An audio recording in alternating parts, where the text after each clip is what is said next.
तो सुनील सिंह साजन, अब ये मुझे बताइए कि भाई दलित वोट तो इंटैक्ट है, 19.77% रहा 14 में और 19.43% रहा 2019 में। तो ये आपकी जो लड़ाई है ये रह गई 18% वोट शेयर आपका, 6% वोट शेयर कांग्रेस का, 1% वोट शेयर आरएलडी का, 25% लड़ना है आपको 56% वाली पार्टी के साथ। कमजोर हुई है लड़ाई आपकी मायावती के इनकार के बाद? देखिए गरिमा जी, क्योंकि आज आदरणीय मायावती जी का जन्मदिन है, हम सब लोग उनको शुभकामनाएं देते हैं, भगवान से प्रार्थना करते हैं कि वो स्वस्थ रहें और भगवान उनको भाजपा से लड़ने की ताकत दे, संविधान बचाने, लोकतंत्र बचाने की हिम्मत और जज्बा दे। देखिए आप क्या है ना गरिमा जी, आप फार्मूला बता रही 5 साल पुराना। राजनीति में कोई फार्मूला स्थायी नहीं होता है, एक जैसा नहीं होता है। जो 2019 का फार्मूला बता रही हैं, आप बताइए ना कि बहुजन समाज पार्टी का वोट परसेंट क्या है, वो 22 में देखिए, समाजवादी पार्टी का 22 में देखिए, 22 से तुलना करिए। क्योंकि भारतीय जनता पार्टी का आप देखेंगे 5 साल पुराना, तो किसान बर्बाद हुआ है, महंगाई बढ़ी है, बेरोजगारी बढ़ी है, इनके वादे फेल हुए हैं, इनके सपने टूटे हैं जो देश को दिखाए थे। तो कई तरीके से मुझे लगता है कि अब 2 धड़े में चुनाव होने जा रहा है 24 का। एक तरफ एनडीए है, एक तरफ इंडिया गठबंधन है। लेकिन एक तरफ वाले लोग आरक्षण खत्म करना चाहते हैं, संविधान बदलना चाहते हैं, लोकतंत्र की हत्या करना चाहते हैं। ठीक है, लेकिन आपका जो 1-on-1 का फॉर्मूला था वो तो अब ट्रायंगल शेप में आ गया ना भाई। बीजेपी का कैंडिडेट, इंडिया गठबंधन का कैंडिडेट और बीएसपी का कैंडिडेट, तो ये 1 अगेंस्ट 1 की फाइट त्रिकोणीय बन गई। अब नहीं, त्रिकोणी नहीं होने जा रहा है, 2 पे 2 चुनाव होगा। अब हम तो बड़ा सम्मान करते हैं बीएसपी के लीडर का और इनके प्रवक्ता का भी। मुझे लगता है कि जैसे 22 में बीएसपी की सूची भाजपा के कार्यालय से आ गई थी, मुझे लगता है कि 24 में भी भाजपा के कार्यालय से इनकी सूची आ जाएगी। हालांकि इस पर हमें नहीं जाना, हमको अपनी तैयारी करनी है। बाबा साहब का संविधान बचाना है, पिछड़े दलितों का हक अधिकार, उनकी नौकरी, उनका सम्मान बचाना है, देश की सीमाएं सुरक्षित हो, देश की संसद सुरक्षित हो, महंगाई कम हो, नफरत वाली राजनीति खत्म हो।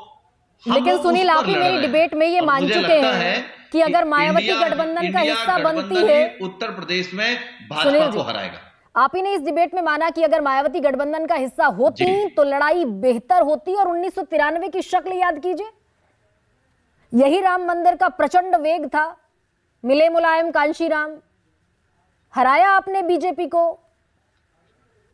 हाँ, वो उत्तर प्रदेश का चुनाव था। हाँ। वो देश का चुनाव नहीं था गरिमा जी, वो देश का चुनाव नहीं था, वो उत्तर प्रदेश का चुनाव था। और उत्तर प्रदेश में वो रिजल्ट मिला, क्योंकि पिछड़े दलित जब मिल जाएंगे तो स्वाभाविक है वही 93 वाला रिजल्ट आएगा।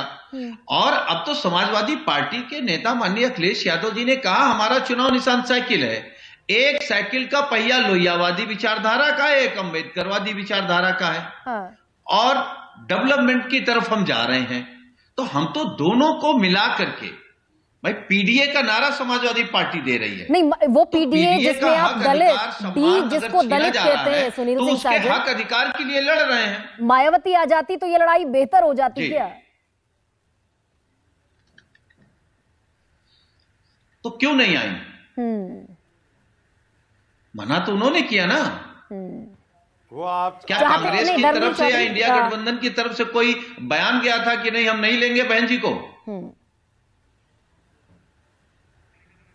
ये तो बीएसपी से पूछिए आप कि ये भाजपा को हराना चाहते हैं या इंडिया गठबंधन को हराना चाहते हैं। अखिलेश यादव बार बार जिस बात पर आश्वस्ति चाहते थे कि मायावती से कोई बात तो नहीं चल रही, फिर अखिलेश यादव कह देते हैं कि ले आइए, लेकिन बाद की गारंटी कौन लेगा।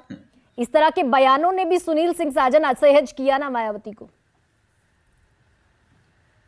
देखिए गरिमा जी, हाँ, हम आपका बड़ा सम्मान करते हैं। हम एक बात कह रहे हैं, आप बताइए राजनीति में स्पष्टता होनी चाहिए कि नहीं?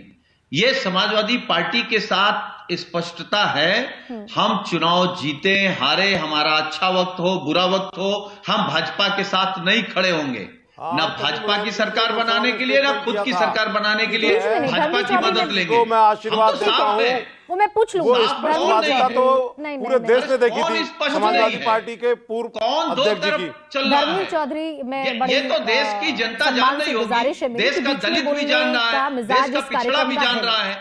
दिल्ली से लेकर उत्तर प्रदेश तक पिछड़े दलित मारे जा रहे हैं, उनकी नौकरी छीनी जा रही है।